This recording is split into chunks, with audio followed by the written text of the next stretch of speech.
The Flyin Lion says, boys, hell is real. 2023 Supporter Shield champs. So glad that I can be back with people who know that it's a Flyin Lion. It shows how much we all love this club. Yeah, just a fan of the sport, you know. I want to play for these fans because these fans are amazing. In this club, you don't play just for the club, you play for the fans. I'm here for the fans. What's going on, everyone? Welcome back. Thanks, everyone, for joining us. What's going on, guys?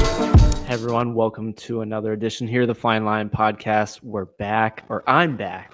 I want to thank Kenta for filling in my absence. Did a great job, Sam, you and him. Some good chemistry. Anytime Kenta's on, we always have a good time. Yeah, he's a great third to have on. Obviously he said big shoes to fill. So, I mean, Ryan, you might want to send the same regards, the other way. But yeah, always great to have Kenta on. And it provided a lot of great insight, right? Because that's what he does. And so adding a little bit more of context and maybe some stuff that we can't necessarily do all the time, right? Because he's got a little bit more insight than we do. So it's always nice to have him on. Yeah, absolutely. You guys broke down kind of a preview because FC Cincinnati played Atlas. Potentially, in this one with a chance to go to the quarterfinals, didn't end up making it happen. I'm not going to lie. I was down in the Bahamas and I was kind of heartbroken for a few days. If you ask my family that was with us. Heartbroken in the Bahamas, man. I mean, yeah, as much as one could be, right? But yeah, it was just disappointing because it was such a golden opportunity. I think about halfway through the match, you have the lead and it's almost remnant of, Greg Berhalter in the U.S. men's national team. I think in Copa America, all you have to do is tie. He had heard it going around the stadium and stuff. And it was almost the same situation. By the end of the match, we were up. If we would have won, we would have secured that spot. And the last 15 minutes, we just played horribly. Prior to that, I mean, two pretty great games, actually, for Leagues Cup, and then you have just a dud. So we'll talk about this one. We'll talk about Orlando City. Second part of the episode, we'll hit all of the normal things. And then it's a 2-match day week, Sam. So we're going to cover some previews for those as well. But like I said, first ever meeting against Atlas. In this one, Atlas, Sam, had fired their manager prior to, because both of their losses came by multiple goals. So again, more of a slap in the face for us, but that's dangerous because fresh faces coming in could mean that, hey, some of these guys turned some things around. Lineup wise for the boys, as strong as we could have been potentially, Sam, would you say? For the most part, I think lineup wise, you see Giddy and Miazga returning to the back line next to Miles. I know that was the big thing that Kenta and I were talking about was who's going to be in this back line, considering, the other starting 11, you saw get a clean sheet, right? So how much, rotation do you want to have in the back line? Unfortunately, the guy who's been pretty solid, during this Leagues Cup, Andre Schirilla, gets shooed out of the back line there. And you got, Miazga and Giddy there, like I said, and then Ramirez gets the nod over Echenike on the left side, which that was also the debate is, do you kind of like what you and I have been talking about all season, right? Is do you bring Echenike in more in the second half to be kind of those burner legs, right? To be able to get past the defense and use Ramirez kind of in the first 45, maybe first 75 in order to get, a decent amount of crosses into the box and some other things to create chances. But ultimately, that, like you said, pretty strong 11, especially looking at Leagues Cup going, hey, we're going to go for this third win, right? That's at least what the lineup told us. Yeah, I think what's tough is if you're going to run guys out like Leroux, for all of the Leagues Cup games, why not run out Andre Schirilla, who had been by all means handling his own? I get rotation, but if you're looking at MLS games and if you value that, why rotate then, and keep the guys with good continuity there. So for me, maybe that was a little bit of a mix. Ultimately, that wasn't the deciding factor, but it was interesting why they made that. But on paper, you're right. You're looking at it, you're like, all right, well, this is as good as it may have potentially gotten. So first half wise, I think we had some chances. It was really kind of a figuring out. Honestly, I felt like both teams were a little lackadaisical, and FC Cincinnati just being playing multiple matches in very few days, we just kind of looked like we were just hanging around. And then Evander just does what Evander's been doing, Sam. He just fires one in, and all of a sudden it's 1-0 right before half. You got to feel good. Again, adding to your, at the time, goal differential and kind of building your resume to move on to a quarterfinal run, and on the right foot, just unbelievable strike again by him. Yeah, just any time that this guy strikes a ball from outside the 18, it's a beauty, right? But in this one, he gets a little bit of help. I know it clips the defender's head a little bit, so I'm not sure how much that would have done, for the goalkeeper, because the thing is on a rope, going to the back of the net. So, but yeah, I think, like you had said, it was kind of back and forth a little. Like FC had some chances, but they weren't like potential like clinical chances in front of goal. It was more like hit or miss, and then maybe somebody was offside, or there's a foul called in the box during one of the corners. I will say, to note, I don't know if I'll mention this, but now that I'm on it, FC Cincinnati, I believe, had every single corner in the match. I don't think Atlas had a single corner in this match. That's kind of wild. Yeah, that goes to show like the amount of chances that we had on set pieces in order to get something in the back of the net. Just couldn't make it happen. But I mean, second half, Ryan, I mean, you're looking at it going, hey, we're up 1-0 again going into half. Last match it was Bucha's goal right before half, and then now we got Evander's goal, and so we were controlling the second half. It was kind of it might have been somewhat of a different match. You saw that in the last Leagues Cup match before this, where the first match was all FCC, second half was kind of more Pumas, right, controlling things, had some chances, but Atlas didn't really, like, it wasn't anything concerning there in the first 20 minutes of the second half there. Kind of reassuring. FCC had some chances as well. They could have put it up too low and had missed opportunities once again. Yeah, I think what's frustrating is you kind of go into like cruise control. Like you literally just get a little too comfortable. Well, yeah, you go, we've got one goal. It's not necessarily like Noonan ball, because like you said, I think we had chances. Like we had opportunities to score. It just didn't kind of bounce our way, or I think we even hit the post on one of them too. So ultimately, the last 15 minutes just suck, and I want to get it out of the way as fast as we can, because two just big mistakes, come from Evan Leroux. The first one, again, like should have done better with, the ball, leads it to an easy tap in for their number 9, who I think had just been added to the roster recent. And then the second goal, very similar type thing, with a shot from inside, kind of rebounded and cleaned up again by their players. So two very similar type goals. Maybe you could argue there wasn't enough pressure, out wide originally, and center backs giving, players too much room. You get two goals that are scored based on deflections, Sam. Is that the defense not really reacting? Obviously it's on the keeper, but it's just such a bummer, because the first one happens, you're like, okay, well, it's 1-1, like we'll go and kind of get another one. But 6 minutes later, to have them score the dagger like that and to have no response. Granted, okay, there's things to talk about, right? Barlow scores one, I think, that gets called back, and then a PK. At the end, that they go to VAR and they roll back. We've had some interesting choices or calls, I should say, in the past two matches. We're going to get to both of them, but Sam, you were at this one. What did you think of this PK call that gets ruled back?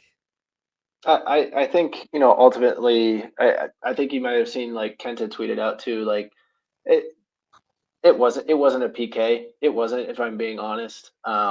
More of just something that FC Cincinnati was like, got lucky, right? And there was a bang play, and 50-50, right? Like, you could call it out of the way, but if you're really gonna call it with no emotion, no like, FCC needed a goal in order to get the tie and to put it into PKs in order to get 2 points, there really wasn't much there. And I think you saw a lot of discourse after the match of like, one of two camps, right? FCC, they missed out on a lot of opportunities, and an opportunity, right, to go into the Leagues Cup quarterfinals potentially. But then you also saw people going, "Oh, we got screwed by the refs." It's like, well, like, how much can you always, put it on the refs?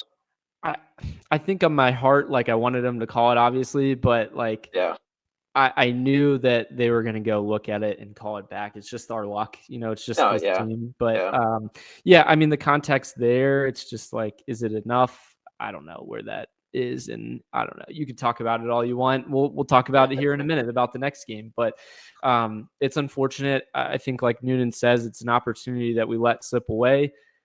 I would argue that some of the subs that he made late on were the key kind of factors in letting them back. Like, you literally just changed the match on its head by getting rid of some solid defenders that up to that point had been doing pretty darn well. And then again, in not starting Shirilla, where we've had good continuity. We've looked the best we've looked in a long time with those guys on the field. Why are we switching things up in a moment where, we really need guys to step up? And that's interesting, right? Those sub choices, because I think coming into the match, Kent and I were talking about how much are they going to play Bucha, how much are they going to play Evander, considering those guys have had a lot of minutes.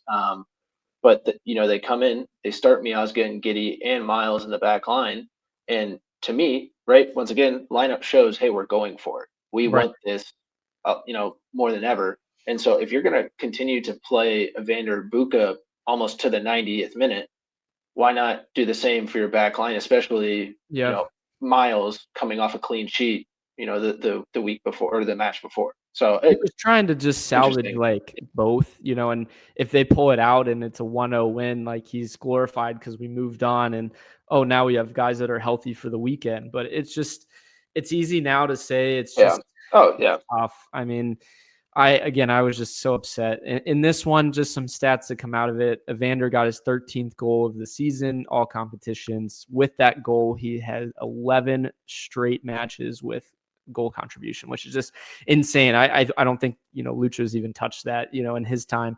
And then in all competitions that's the caveat. In all competitions, you're right. Yeah. Kristian Fletcher, he comes in to try to make a difference at the very, very end as well, and ultimately we don't get one back. But I was really bummed, Sam, because at the beginning of the season, my prediction was that we make a run to a cup final in Leagues Cup, and I think we were 15 minutes away from a pretty solid potential that, hey, we go for something here. And it's unlucky because the first two matches we just played so well. And I think that's the thing that frustrates me the most is like how good we looked. And it wasn't even like bad competition. It's just for whatever reason, when we play to a lower competition, we always seem to kind of lower our standard a little bit in some ways. But bummer there. And as we transition then to Saturday, because again, we did have an away match down in Orlando, we were going to play Anton Griezmann.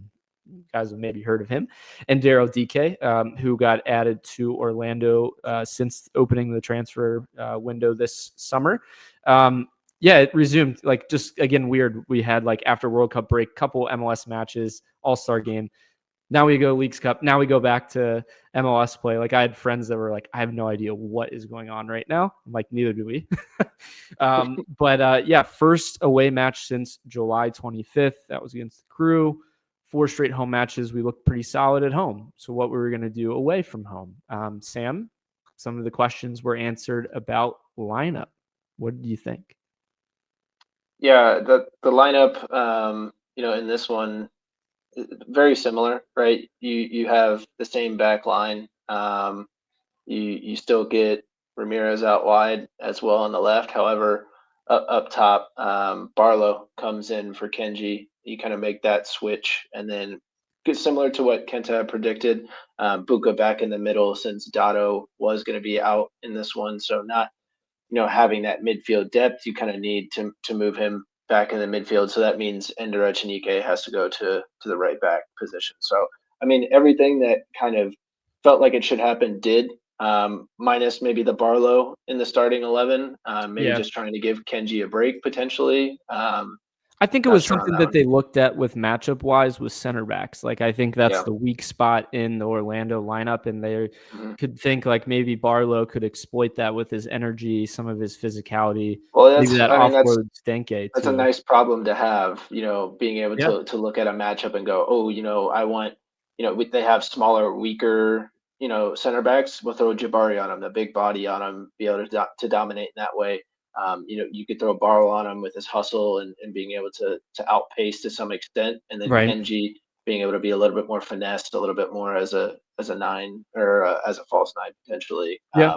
Being able to play on the wing. So you got some options there. Matchup wise, I think that's where it went. Yeah. But let's talk about like just Pavel Bucha's insane run right now, Sam. Like 23rd minute, he bangs in a goal, which is kind of funny that Evander like picks this ball up from the corner on a cross from Ender, hits it off the Orlando player's face, falls right to Bucha, who slots it away. Great assist by Evander, right? Exactly how you line it up. Exactly how you right line off it up. the Heezy, right to Bucha. That's exactly how we wanted it to go. Of course. No, I mean, guy's just been on fire. I think you put out a stat about how many goals he's had since World Cup break. It's like 5, I think, in 7 matches. Yeah, it's 5 now. Crazy. Yeah. So he's just been on a run. I think it's funny that the MLS puts out before this match day, best trios in the league. And it's like Evander, Denke, and then it's Bucha. And you're like, Bucha? And then it's like, oh, it is Bucha. Like Bucha's that guy. Seven goals in all comps? Something like that? We'll get to it here in a minute. We'll talk a little bit more about it. But you go up on the road again. It's huge. And you get into half with a lead. You feel pretty good about it, honestly. Just again, right? Those first half leads, yeah. But coming out of half, it's just more of the same. We've given up a ton of goals after the half. This play is just so bizarre. I think it came off a corner. It kind of came off of a little bit of a break or a press, and I think Bucha's trying to outrun Spicer, and if you really go and slow it down, like there's definite contact on him now.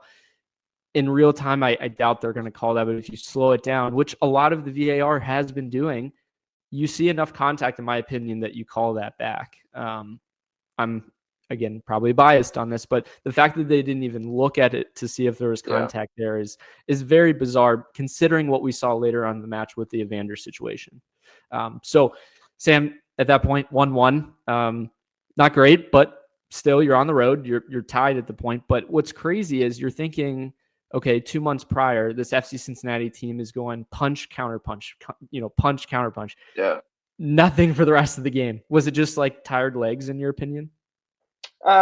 Probably. I think, in the preview too, I was talking with Kenta that the heat would play a factor. With it being 90 plus degrees down there, it's going to wear you down, regardless if you're playing or sitting on the bench, right? You're still sitting in that heat, trying to get warm, trying to, get any type of energy going. So I think that maybe played some type of factor. But once again, like you said, that's not quite what we were expecting, or usually expecting from this FCC squad.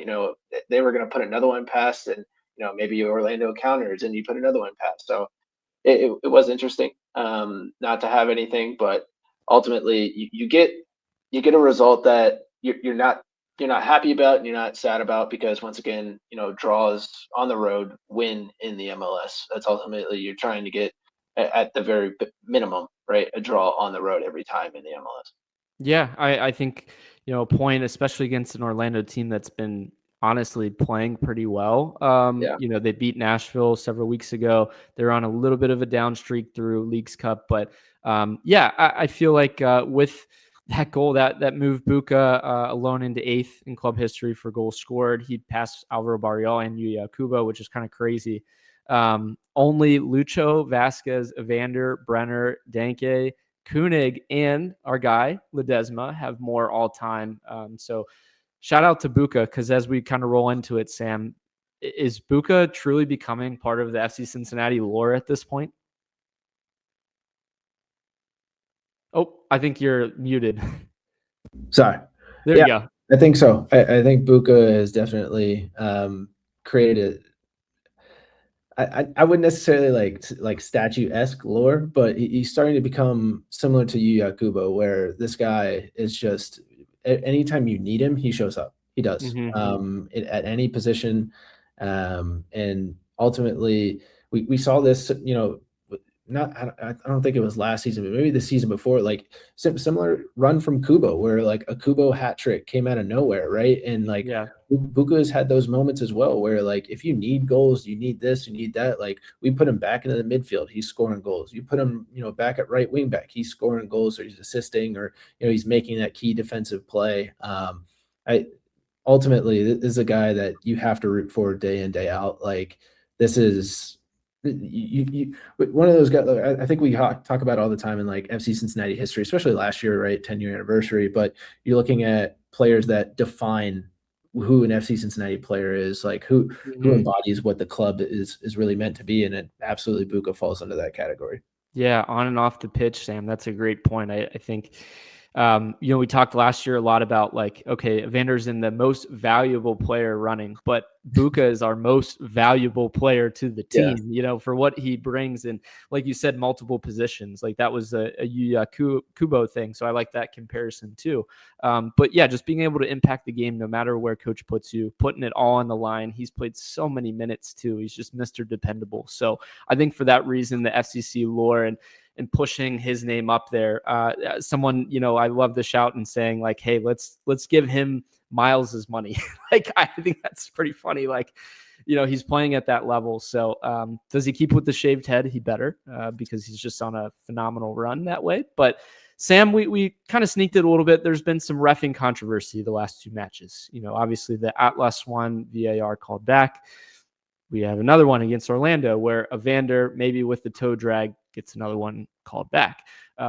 Sam, I think the bigger moment for me was the Bucha situation and the goal that we had more of a chance on, because the Evander one, he does kind of stick his leg out. He tries to make a little bit out of it. Originally, they call it on the field. Tori Penso has to go back and look at it and calls it out, no PK there. But I think at that point, we're kind of really stretching in any way to get something more out of it. We had more opportunities besides that too. So it wasn't like that was just it. I think we had 8 offsides in the game. So I don't want to just say it was like the ref show and this and that, like a ton of people are. But like, yeah, we've been on the wrong side of some calls recently.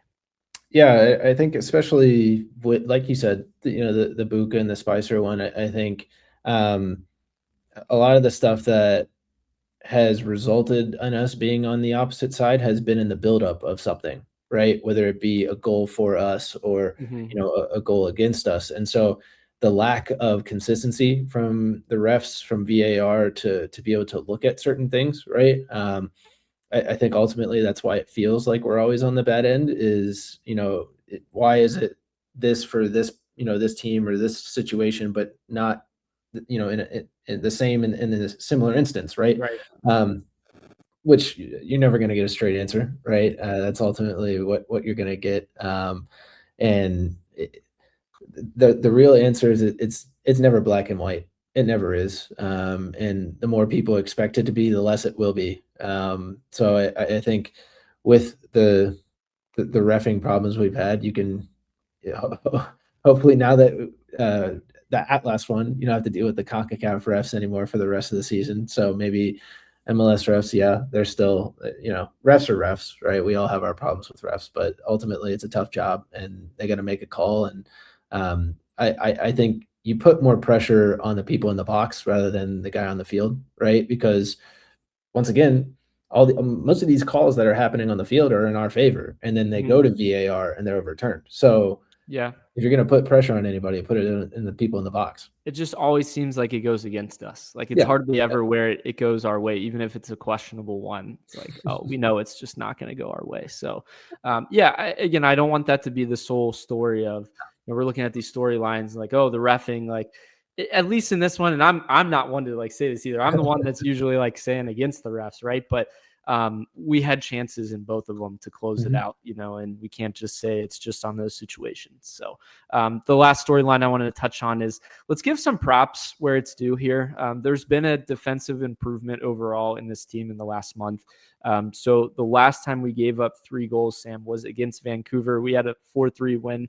It seems like ages ago, but that was on July 22nd. Since that point, we've only allowed 4 goals in the last 4 matches, 7 in the first 3 to kind of restart after the World Cup break. So there's been an improvement. In your eyes, where does that come from? I know we've at least heard that we've been working on this a ton, but I think personally it's more continuity than anything. Yeah, absolutely. I was going to say continuity and health. You're getting the guys that you want starting and are healthy, right? You don't have at least to, that we think we would want. when I say we, I mean Pat Noonan. Yeah. And so yeah, I think healthy is the biggest thing for me. You're looking at a guy like Matt Miazga and a guy like Miles Robinson that necessarily have not been in their best form this year, and the past 4 matches have really showed their quality. To some extent, Miles Robinson going, hey, this is why he's a DB defender, and on the other side, Matt Miazga going, hey, this guy, he might still have his legs, underneath him. He still has, something he can offer. So I think those have been nice to see. I think that's what Leagues Cup potentially gives you an opportunity to see. Like we had talked about, like creating more cohesion, creating more consistency, using those tournaments that to either show young guys like an Andre Schwarilla, right, step up, which he does, and then you also are able to create continuity with guys, whether it be as they rotate in or as they start. So having a good group to kind of be able to go to and have some confidence in has been nice. With all that being said, I think the defensive improvements. I'm going to leave out Hadebe in that one because I would say that he's not a part of the improvement part, but the names I just mentioned, right? You could throw Samuel Giddy in there as well. Kyle Smith, Smith, yeah, who had a great match. Yeah, I think ultimately that's what you're seeing as of recent. Hopefully it continues because, yeah, I think everybody's like, hey, you still give up, 4 goals in 4 matches. You look at the rest of the season, that's pretty good for FC Cincinnati. So let's kind of, take the wins when we could take them. Well, and what's unfortunate is as your defense is starting to figure it out, your offense all of a sudden is kind of like slowed down just a tiny bit as well, so that's unfortunate too. But we know the capability, we know the firepower, and is it more of making ourselves more vulnerable when we do throw more in the attack? And that's why we had been lucky to score more goals, but giving up more. No, I think it's really just, again, continuity, like we're saying, getting Obi to play more Obi-esque ball that we were used to, in creating that, positional stability. Like you've seen Giddy in that left center back spot way more recently, right, Sam? Next to Miles, next to Miazga, where every game it's like, well, Miles could be on the right side of the center back or in the middle or on the left. And like, what are the wing backs going to do with them then? Like that just creates such a opportunity for players not to be on the same page. So I'm really thinking that's turned it around, and I hope that continues. It still isn't like quite good enough in certain moments. Like we always have a lack of a little bit of attention for that 10-15 minute period. We still haven't put in that full 90-minute shift, and it's August, right? So I still think there's, areas to improve and maybe even some players to add, but I'm not thinking like as highly now, like, oh, you really need to like get everybody out, all of a sudden. We're kind of showing a trend now over a few games that, hey, we're starting to do some things, and players maybe are starting to get the message a little bit better. So, and you saw that, we'll talk about it in the second half, but you saw that from the comments recently from Pat Noonan, as far as everything transfer wise. So I'm sure we'll touch on that. Yep. So Sam, we're going to go to a break here, but before we do, our trivia question of the week presented by Goals TV. What is the furthest finish for FC Cincinnati in a major tournament? Are we like including playoffs or Everything. No? Like so playoffs would be tournament style. Okay. Yep. You got to go semifinals. Got to go MLS Cup semifinals 2023. All right, Sam's locking it in, and we'll see if he's right at the end of the episode. We'll be right back. What's going on, everyone? We are excited to partner with the Manu Ledesma Academy. FC Cincinnati fans know exactly what Manu Ledesma meant to this club, and now he's helping to develop the next generation of players through his academy. Yeah, as a part of our partnership, the Flyin Lion listeners, viewers can receive 50% off all training packages by using the code Flyin Lion. That's FLYIN Lion. The discount also applies to the brand new Adults 40 Plus program launching soon. So whether you're a young player looking to improve your game or an adult that's ready to get back on that field like me, this is an incredible opportunity for you to learn from one of FC Cincinnati's most beloved players, a legend, for this city. Use the code Flyin Lion again for 50% off, and thanks for your support.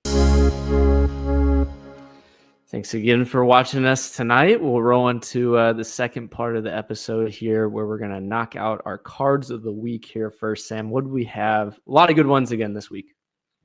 Yeah, like you said, honestly, I think it's been a while since we've done cards first, which is unfortunate. But my card of the week is going to be the fact that, Ryan, I just don't think we're going to be seeing an FC Cincinnati third kit coming anytime soon, and that's because the MLS and Adidas archive collection is now coming to a close.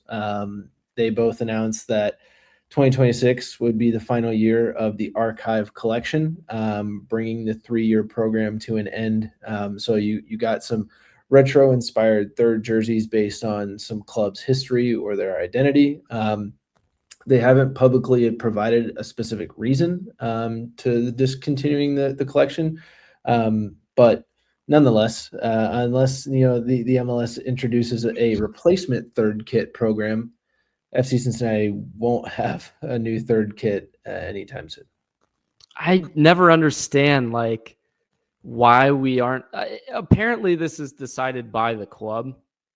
From what I'm hearing, that the club has to say, "Oh, we actually want to be a part of this." Why would we not? We're top 5 in jersey sales and merch, I think, every year in the MLS. Yeah. Why would we not want another kit? All the fans want another kit. I've been raving on here for years about a black third kit in the fall. Give me that long sleeve black kit. We see Premier League teams get it. I think even some Mexican teams, they get theirs too. So it makes no sense. And I don't even care. We're not a legacy club, but neither is Austin, or neither, you know what I'm saying? Yeah. Right. Why do they get it? Don't call it that if that's what, you're going after. So it makes no sense to me. No. And once again, this comes out and immediately we put it out. Hey, what are your thoughts? Everybody, we got some decent responses out there. Got some kit designs for some people. Yeah. Once again, just these are things. Hey, FC, if you're listening, pay attention. Look at the community. We are willing to create designs for you and things to help you along the way. Just give us that third kit. Just give us that. I don't think it could detract from things. Will people not buy the new one for this season because they have another one they come out with? No, just add it to the connection. It's like any other jersey ever. Yeah. Absolutely. The more is better. And a long sleeve option, especially if you're going to switch to August through May in the future. Why not? Why not do it? I would equate it to when they made the FCC 2 jerseys available for purchase. Correct. Same thing. Right? Same thing.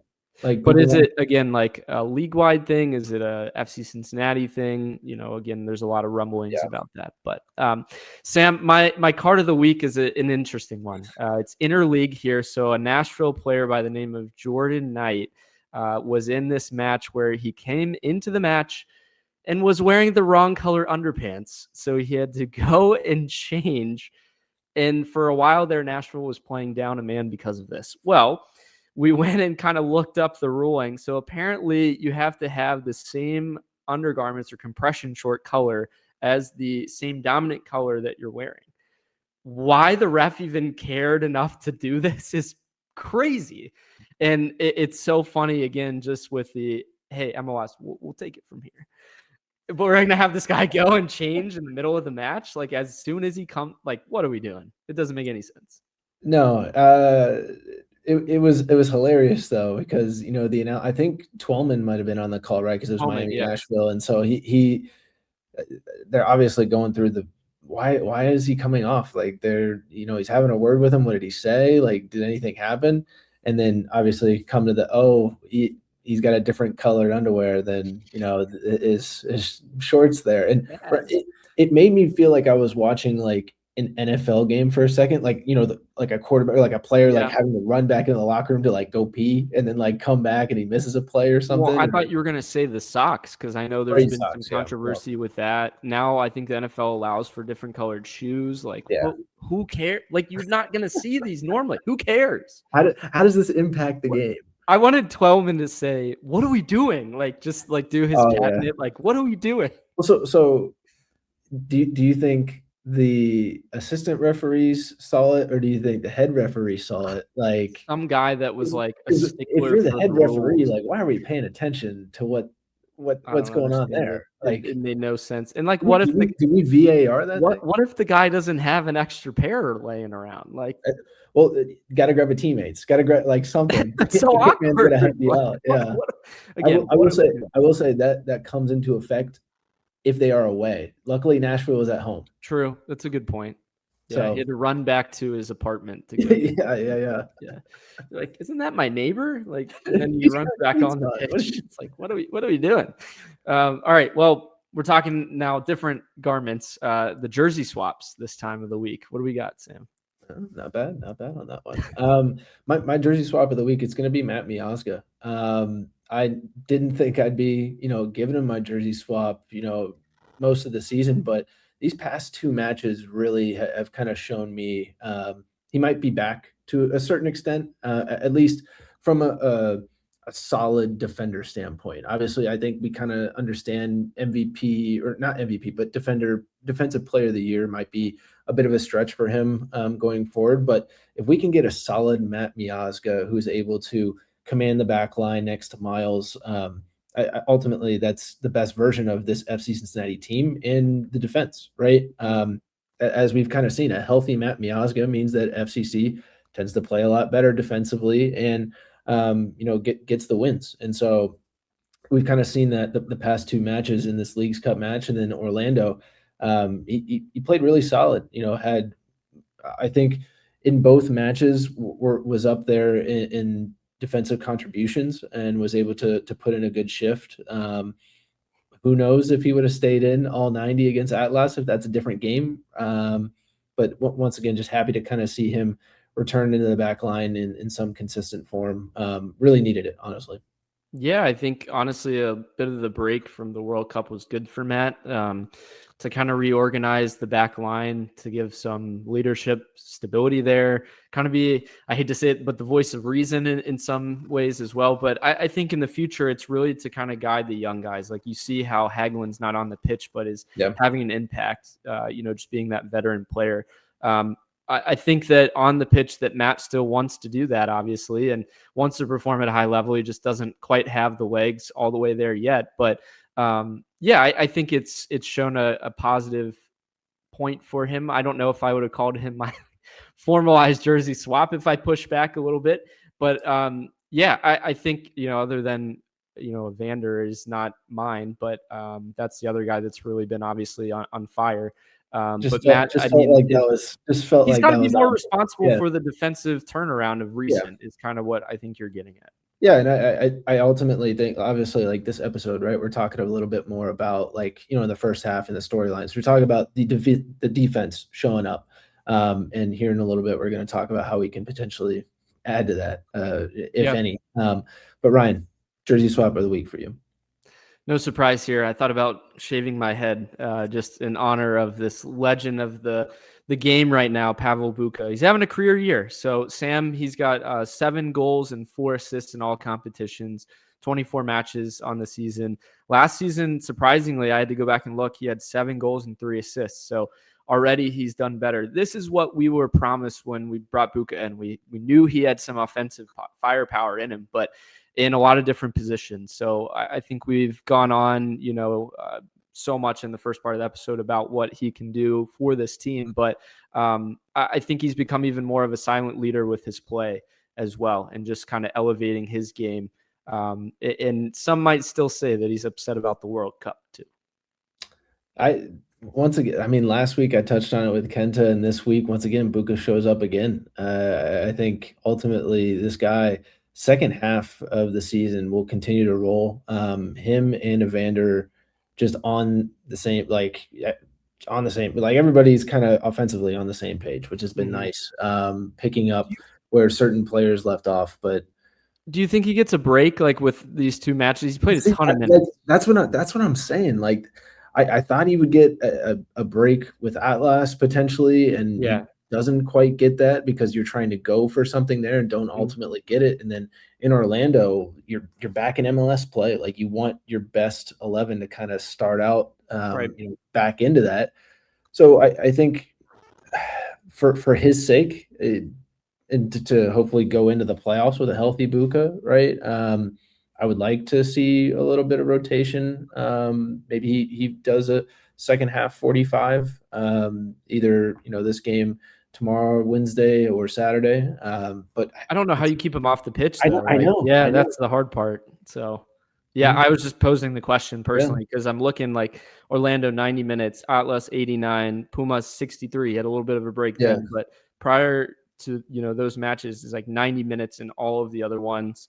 Even prior to the break, he's playing all 90 minutes. I mean, this guy is like Cal Ripken of the FC Cincinnati team. Just like he's out there, he's throw him on the field. Yeah. Yep. So like Sam kind of mentioned, in terms of like talking about transfer window news, like it's been a quiet window and it sucks for us because like we love talking about who's coming in, who's going to contribute to this team. We had what at least has not been like formally ruled as like a failed signing of a center back, but something we saw online. There's not really been any kind of like smoke, if you want to call it, about getting a new center back since August 9th. So the last time we had seen anything was this player from Nice over in France, Mohamed Abdul Monenem, I believe. But he's Sam. He could be the 13th different center back that's been added to the MLS since the transfer window had opened. There's been, again, 12 already. I think as of today, earlier, Mark McKenzie becomes a DP, goes back to Philly. That could have been a card on its own right there. But there's a lot of teams adding defensively. I would have said a month ago we were dumb for not adding. Now, do you feel a little bit better about just not plugging somebody in maybe and finding that right person, or what are your thoughts? Yeah, I mean, as we're talking about, Leagues Cup it's interesting, right? Like how much can you kind of base your quality off of that? Good point. Defensively, it's a different competition. Some of the Mexican teams weren't playing, their kind of starting 11 to some degree. But yeah, I do think you do need depth no matter what. I think when we talk about the spots that we do have available, don't leave those spots just unfilled, especially when you're going into the playoffs. You'll need every spot filled, regardless if you think you'll need these people or not. And if that's the case, then loan somebody in, right? And have them in for a 6-month loan or something, right? Like yeah.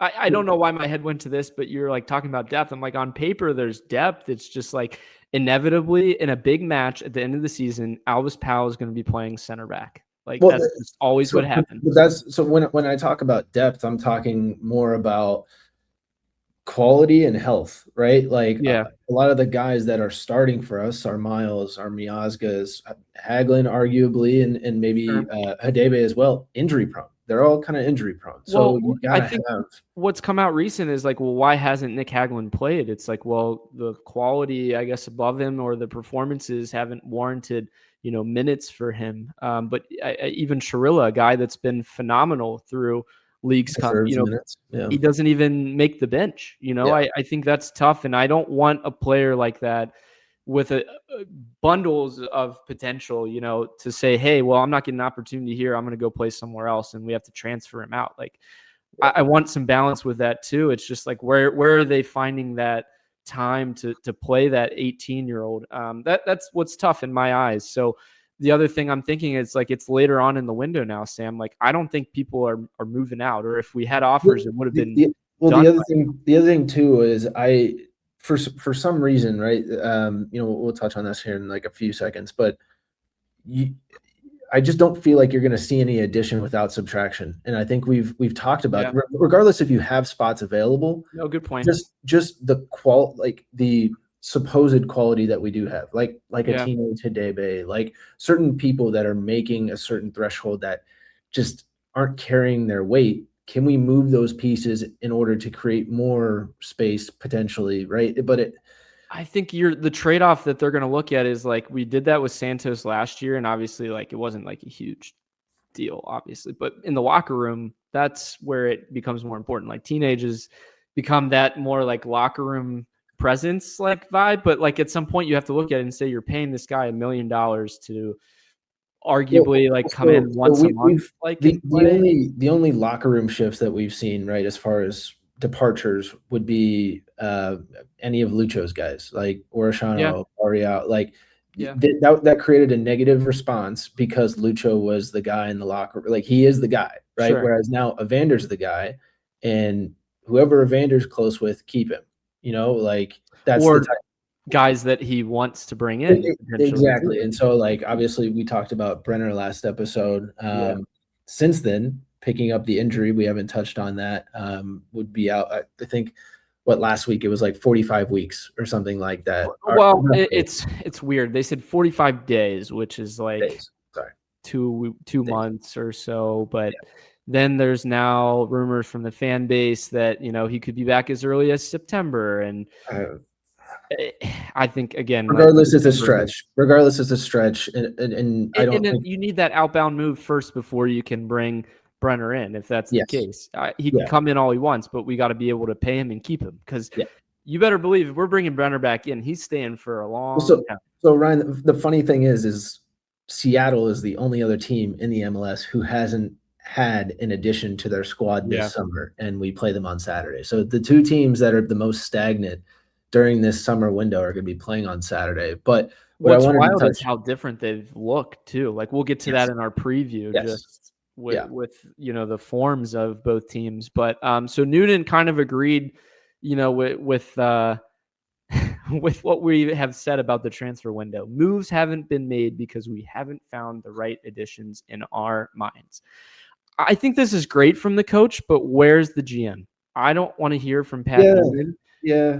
Ask the general manager. That's great. I'm happy that Pat gave it and he didn't have to, because ultimately it's not his job. His job is to play the best players on the field. But I mean, that relationship is so intertwined with Chris Albright that, they're having those talks. They're saying, hey, this is what you need. This is what we can do. He's talking about adding depth pieces, back line in the attack, but we want to make that group stronger and get that right person. We don't want to force it. We've seen that been done in other regimes just to make the fans happy. Let's just add somebody to make them happy. It's you got to find the right fit culturally, like you said, make your players happy, but also make your coach happy. But that was my 2 cents. Is why are we hearing this from Noonan? I want to hear from Albright again.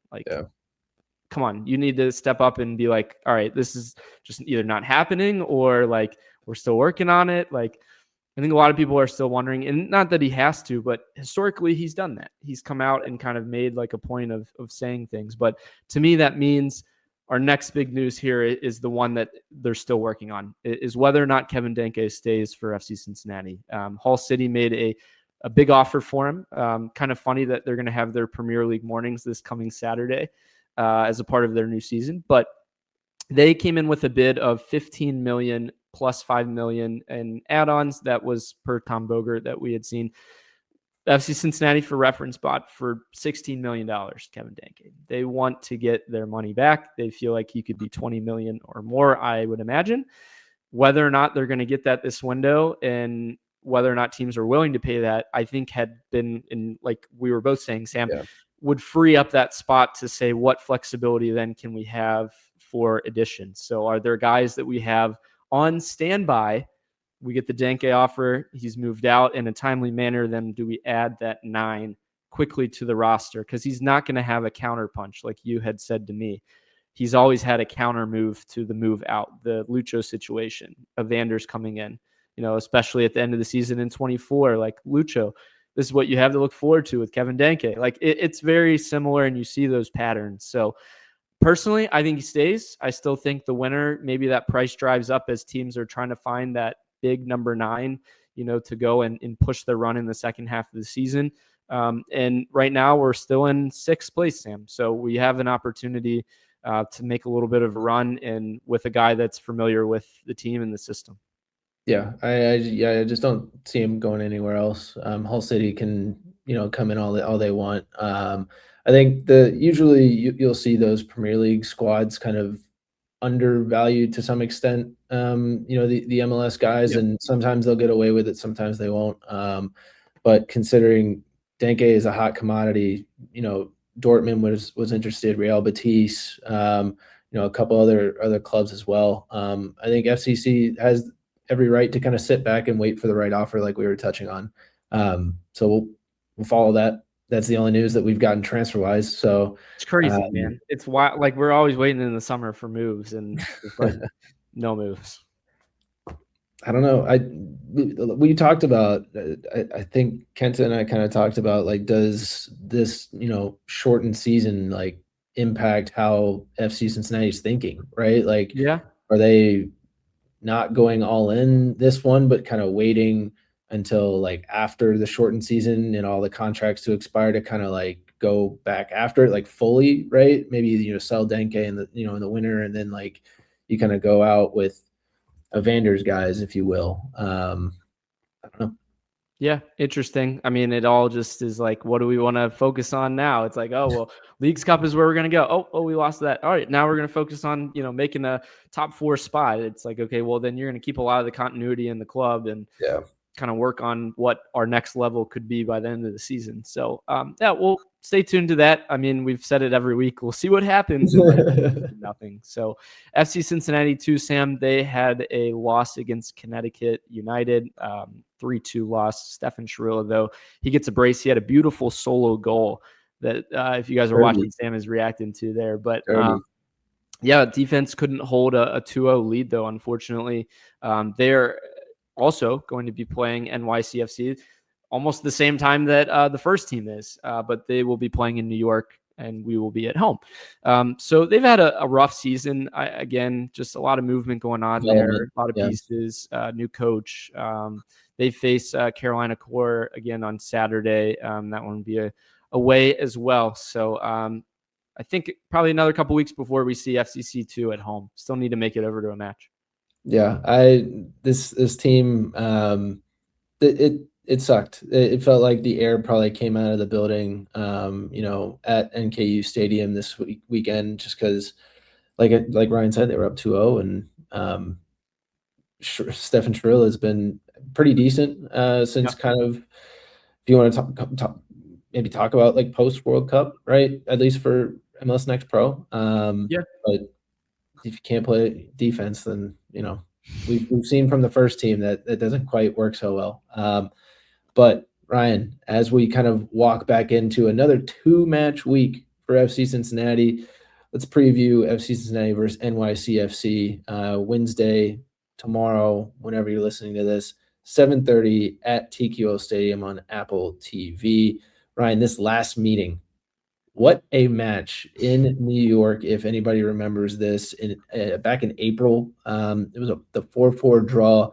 Andre Schirilla gets his first MLS goal ever to tie it up for it. Like, what a match, honestly. And so since then, right, or I guess, the rest of that season, NYC have kind of been similar to us, where they've been off again, on again, had some injuries, just haven't quite found a consistent form. But we'll reiterate, because I'm sure we talked about it in April.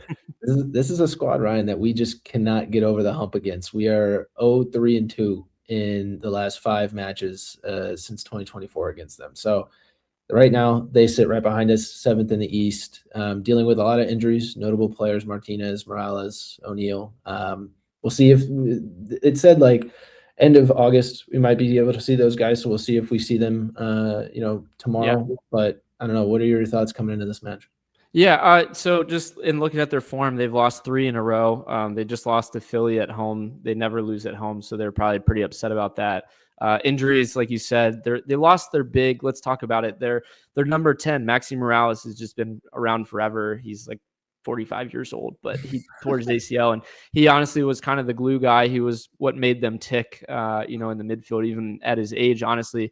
And watching the 4-4 game back and seeing some things and what we could do, like, they're vulnerable. They are going to give up goals. It honestly reminds me so much of 2022. Like, FC Cincinnati had like a midweek match against them, and Brenner scores a hat trick, and it was like 3-3 or 4-4. Like, it's going to be the same thing. Just, I expect like both teams to kind of come out and to leave a little bit to be desired on the defensive end. Now that we've had a lot of games, a lot of tired legs, will probably be hot as well. But I think, like I said, I believe that they're going to be a little bit upset about their more recent run of form. They do have a pretty solid striker, Sam, and Nicolas Fernandez Mercado, second in the MLS in goals right now with 13. He's been solid for them. He's gotten looks from abroad as well. They signed back James Sands for like the 5th time. I know this guy's been like injured back. He's been to Germany. He's been back. It's like, oh, well, James Sands going to anchor the team. I don't believe in James Sands. That guy's like not a great U.S. men's national team player. Maybe he's good in MLS, but yeah, maybe he'll make me look silly. They also brought in Traore, Sam, from Basel. $8 million, almost $9 million transfer for a winger for them. Again, kind of wild to me that I think this signing is for the future. They're going to be playing in a new stadium next year. Like, you're signing a winger where you're in a stadium where it's such a narrow pitch. The guy's got no room to like maneuver. So we'll see what kind of impact that he has on NYCFC for this one. But yeah, Sam, I think, again, it'll be very interesting to see off of, what FC Cincinnati maybe thought was some missed opportunities in Orlando. Coming back home where we've been dominant since World Cup break, I think will definitely help, especially for two matches in a row, Sam. Just being at home, number one, for that one. And then Saturday, we'll talk on it here in a minute, playing Seattle, a team that's going to have to travel in from the West. So if you're Pat Noonan, how do you approach this match lineup-wise? Yeah, I think you kind of roll out similar, right? Obviously, you'll have Dotto back, so maybe that contributes. Do you see Dotto in the starting 11? You move Bucha back out to the right wing back. Not quite sure. Obviously, you'll figure that out, this week during, training and everything. If Dotto is back seamless, or, Bucha looked good in the midfield, right? Love seeing him back in the midfield, but ultimately, I think that's kind of where you go back. You can see Kenji back up top as well, and probably Ramirez on the left, and you just kind of go back to. I agree. What it's been. I think Kenji comes back in and starts in this one too. Yeah. I think like he was kind of like trying to find a little bit of a rotation in the starting, like we talked about for striker. And so Kenji might take this one. Saturday, you might see Jabari or somebody else for just to get a little bit of rotation there. But midfield, it's either going to be Dotto, it's going to be Dotto, Obi, or Bucha, and those combinations. Because we don't really have anyone else there. He doesn't really want to play Guidi there anymore. We'll see if Guidi's okay, by the way. He had his tooth pulled, so hopefully he's feeling better. Did you see that? I did not. Yeah, he was having some pain, and like they said he like wasn't able to eat well prior to the Orlando match, and so they found that they had to remove his tooth, and apparently he's doing better now. Obi was the one that was going to be the question mark. He was a little banged up from the weekend match. He had to come off as well. So if anything, maybe Bucha does slide back in, but maybe it's Dotto that's next to him. We put Ender back out wide just for necessity now. And then you talk about Saturday, and you then can maybe get a healthy Obi, give him a little bit more of a break and a rest there. I think that's probably more of what you're going to see. So prediction wise, what do you got?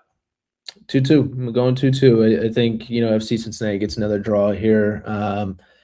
NYCFC just gives us fits all the time, which I would love to get a win. Would love to get a. We're back at TQL, so it's always love a win in front of the home fans. But like Ryan was saying that this game might be a little bit more open.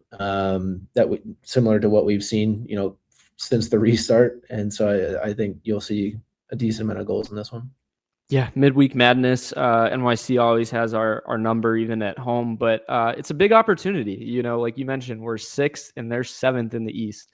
If we win, we could separate ourselves a little bit. I mean, right now we could get up to 4th is what I'm looking at on points. Of course, if New England doesn't get a result and Charlotte doesn't as well. So, I mean, there's a real opportunity there. And that's what I'm saying to the players is like, hey, look, I know it's a midweek match. I know it's, this or that, but like I would prioritize this over Seattle, in my opinion, just because of what we're going to talk about is the opportunity for this one. And then as we kind of transition Saturday, Seattle, different conference team, right?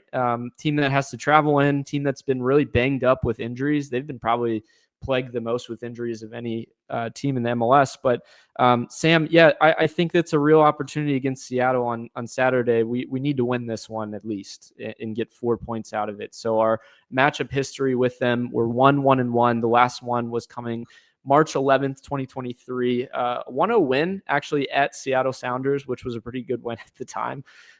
They've lost 7 straight MLS matches. People have been calling for Brian Schmetzer's head, which is crazy. But again, he has been very public about just not having support. Sam mentioned they haven't brought in a single player, this window as well. We're talking Paul Arriola being out. We're talking Jordan Morris, Roldan, and then their big DP guy, or young DP, I believe, was Pedro de la Vega. So it's interesting. We're going to see some depth, though, from the young Seattle, if you want to call it pipeline. They always have some guys that Schmetzer is willing to put in and to make some noise there. So you can't rule them out by any means. No, but like you said, they're a depleted squad, and they could potentially be more depleted. In this last match against Vancouver, Jesus Ferreira suffered kind of a hamstring injury as well. So I didn't realize that too. Wow. Yeah. So we'll see who Seattle kind of rolls out against FC Cincinnati on Saturday. But no reason. Have they ever played at TQL? I think I had that stat wrong before. I think I said the 1-0 win. The 1-0 win that we had earlier was, I believe, at home, right? I think so. Going back to look now just to see. Yeah, I was wrong about that. Yeah. The win we had in 2023 was at home against Seattle. But that's the only time that we've played them at TQL. Yeah. So, but I mean, ultimately, you can't, once again, play down to your competition, right? If the Sounders are kind of beat up and their form isn't great, just roll through them then. Like, that's exactly, if they're going to give you a win, take a win, right? Like, it's really what it's going to be. But I think what's going to be interesting even more from our point of view is what kind of lineup. I think this is a chance for Pat Noonan to potentially create a stamp of, hey, this is my consistent lineup going forward, especially now that everybody is relatively healthy, right? Is it going to be, is this lineup going to be based off of the NYCFC result, or is it going to be, hey, here's the consistent lineup and here's who it's going to be? I know we had talked about, is Bucha going to take a break a little bit? Is that a potential to see some rotation there, whether it be at right wing back or in the midfield? But ultimately, I think he has the opportunity to make a statement for a consistent lineup. Yeah, it's fascinating. Again, like, he has done well on the 3 or 2 day turnovers. Like, we've gone through his record before, Pat Noonan, that is, and just being able to find results on short rests. Now, if you look past Seattle, the next Saturday we play Nashville away. Does that impact what you do, against Seattle? Or, like we're saying, I think you got to go for a team that might appear a little bit vulnerable on paper, but we looked at Atlas and they just fired their manager and they came in and they beat us at TQL. So you got to find a result is the bottom line. So the guys got to be motivated, ready to go. Hopefully, again, Wednesday is positive. If it's not, or if it's a tie, like we're both predicting, then Saturday you can come out in front of, I think it's going to be a bigger crowd Saturday, than Wednesday. Wednesday, obviously people have kids back in school by this point. So hopefully it'll be good weather. We've just been littered with just terrible weather in August so far. But yeah, I'm excited for having 2 matches at home, Sam. Just really important stretch here over the next several weeks that can define what we're going to do, where we want to be. Do we want to be a fringe playoff team, or do we want to kind of cement ourselves as that top 4 team and get a home playoff victory? Again, we've seen us do that last year. So. Well, once again, in this one, this is also a chance for FC Cincinnati to continue their good run of form against the West, right? I mean, like we've seen this season, like we've seen in previous seasons under the Pat Noonan regime, it's dominating the West when you can. And so hopefully that continues, and we're able to maybe get a little bit closer into that top 4, like Ryan was talking about, inching closer and closer until, we have to face the giant that is Nashville next week. But Yeah. As far as prediction, not look too far ahead. I know. I'm just saying like how these games are going to be stacking up, right? Obviously, it's going to be that's anybody that plays Nashville. That's going to be like starred right on their schedule. Like, hey, this is a giant that we're going to go up against. But Ryan, prediction for you. 2-1 victory is what I'm going to go with. A close one again. Just this team can't win a lot of multi-goal victories, although we've done it a few times now, actually. But yeah, I think Evander kind of carries us again, just with short rest, and is going to create some magic. I think he likes playing Seattle, just being a former Portland guy. So I think you'll see something special from him there. What about you? I'm going to go 3-1. I think FC Cincinnati adds one late and rolls through Seattle pretty handily. That's the hope, right? I think you get a draw against NYCFC. The fans are maybe like, hey, come on, like we deserve more. We need a little bit more. And I think Evander puts on another show and gives us the 3-1 win. So you think Evander's going to go off as well? All right, good.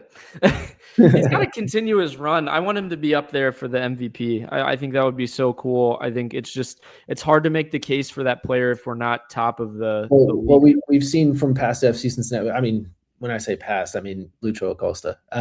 You know, his form kind of run out towards the end of the year, right? So obviously, if we can keep the form going, all that really matters is at this point, right, is staying in the playoff race and then continuing that good form into the playoffs. So I think he wants that more, you know, probably, but he would not be mad about MVP too. He's going to be mad about MVP.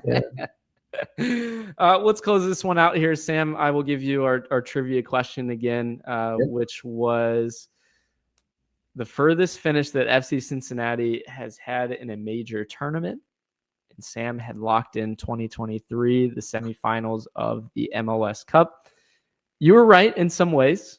The other times, Sam, we had made a semifinal U.S. Open Cup 2023 and U.S. Open Cup 2017 against New York Red Bulls. So still haven't made that final.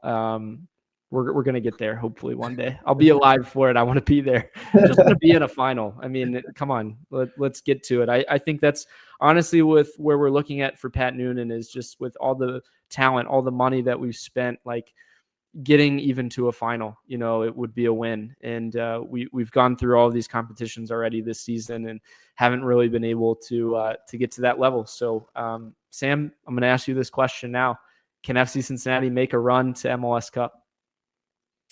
Yeah, I think we can. I think any team in the East knows that in the end, FC Cincinnati is going to have quality, right? They see it on paper. It's just a matter of us being healthy and having cohesion, right? I think if you can lock down one of those, you have a chance, as we've seen with the offense being able to take over for the defense when they're lacking.